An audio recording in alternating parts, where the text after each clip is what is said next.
எங்களுடைய தமிழக வெற்றி கழகத்துடைய முதல் பொதுக்குழு கூட்டம் எல்லாரும் பார்த்துருப்பீங்க, மிக சிறப்பாக நடந்து முடிஞ்சிருக்கு. இதுல தொண்டர்களுடைய ஆரவாரம், மக்களுடைய எதிர்பார்ப்பு, ஒட்டுமொத்த தமிழகம் மட்டும் இல்ல உலக மக்கள் அனைவரும் இன்னைக்கு எதிர்பார்த்த ஒரு நிகழ்ச்சி. இந்த இதுல கிளியரா எங்களுடைய தலைவர் அவர்கள் வர்ற தேர்தலில் எப்படி இருக்க போறோம், மத்தியில இருக்கிற ஒன்றிய அரசுக்கும் பாஜக அரசுக்கும் எதிர்ப்பாகவும் இங்கே தமிழ்நாட்டில் இருக்கிற மன்னராட்சி, அதாவது திரு ஸ்டாலின் அவர்கள் தலைமையான ஆட்சிக்கு எதிராகவும் எங்களுடைய தீர்மானங்கள் அனைத்தும் நிறைவேற்றப்பட்டது. மிக சிறப்பாக நடந்து முடிந்திருக்கு. அடுத்து வர்ற தேர்தல்கள் எப்படி பணியாற்றணும், இந்த ஒரு வருட காலங்களில் என்னென்ன செய்யணும், எந்தெந்த இடத்துல எல்லாம் நம்மளுடைய நிர்வாகிகள் வேலை செய்யணும்ன்றதை தெளிவாக எடுத்துரைக்கப்பட்டிருக்கு.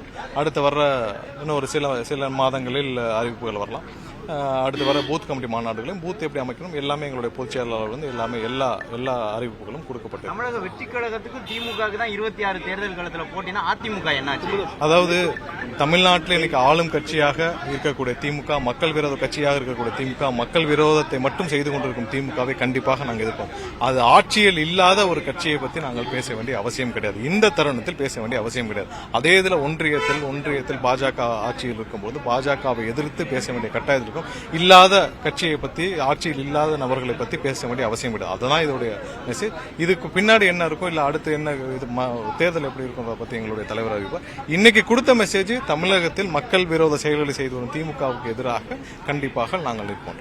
பார்த்திருப்பீங்க சார், நேற்று பதிலுரை சொல்ல வேண்டிய சட்டப்பேரவையில் பதிலுரை சொல்ல வேண்டிய துணை முதலமைச்சர் இன்னைக்கு தான் பதிலுரை சொன்னார். தாவேகா பொதுக்குழு நடக்கக்கூடிய அந்த நேரத்தில் சட்டப்பேரவையில் அதாவது ஒரு அமைச்சருடைய மானிய கோரிக்கை நடைபெறுது. ஒரு மானிய கோரிக்கையின் போது அந்த அமைச்சரே இல்லாமல் அவருக்கு பதில் அவருடைய தந்தை நேற்று மானிய கோரிக்கை பேசியிருக்கிறார். இதுவே மிகப்பெரிய ஃபெயிலியர், இந்த அரசுடைய ஃபெயிலியர். ஏன்னா ஒரு மானிய கோரிக்கையில் ஒரு அமைச்சரே இல்லாமல் அவருக்கு பதில் வேற யாரோ ஒரு ப்ராக்சி எல்லாம் அங்க பண்ண முடியாது.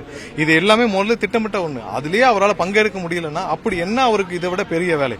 மக்களுக்காக ஒரு வருஷத்துக்கு ஒரு நடக்கும் மானிய கோரிக்கையில் கூட ஒரு விளையாட்டுத்துறை அமைச்சர், துணை முதல்வர் பங்கேற்க முடியவில்லை. அவருக்கு இஷ்டம் போல வர்றதுக்கு சட்டசபை வேணும், அவருடைய குடும்பத்துறை பொதுக்குழு நடக்கையில் அவர் எங்களுடைய தலைவர் அளவுக்கோ இல்ல எங்களுடைய கட்சி அளவுக்கோ ஒரு பொருட்டே கிடையாது. அவர் பேசினால் இங்க ஒன்றும் பெரிய அதிர்வுலாம் இருக்க போறதில்லை.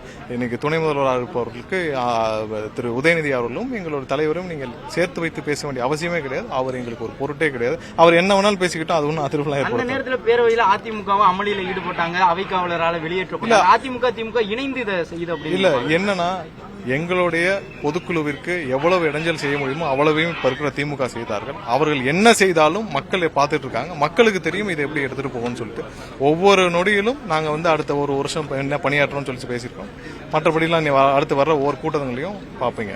தீர்மானங்கள்ல கையால் ஆகாத திமுக அரசுன்னு குறிப்பிட்டிருந்தீங்க, நேரடியா தாக்க ஆரம்பிச்சிருக்காங்க. இதுக்கப்புறம் இருக்கக்கூடிய நடவடிக்கை எப்படி? இல்ல, எங்க தலைவர் அதை பேசுறப்பே குறிப்பிட்டிருக்காரு. இதுக்கு முன்னாடி நேரடியா தான் தாக்கி பேசிட்டு இருந்தோம். என்னன்னா, இதுக்கு முன்னாடி திமுக மாநிலத்தில் ஆளும் கட்சியும் ஒன்றியத்தில் ஆளும் கட்சியும்னா அது திமுகவையும் பாஜகவையும் தான். நீங்க பேரை குறிப்பிட்டீங்க, அதனால பேரை குறிப்பிட்டு பேசிட்டேன்னு எங்களுடைய தலைவர்கள் தெளிவா சொல்லியிருக்காரு.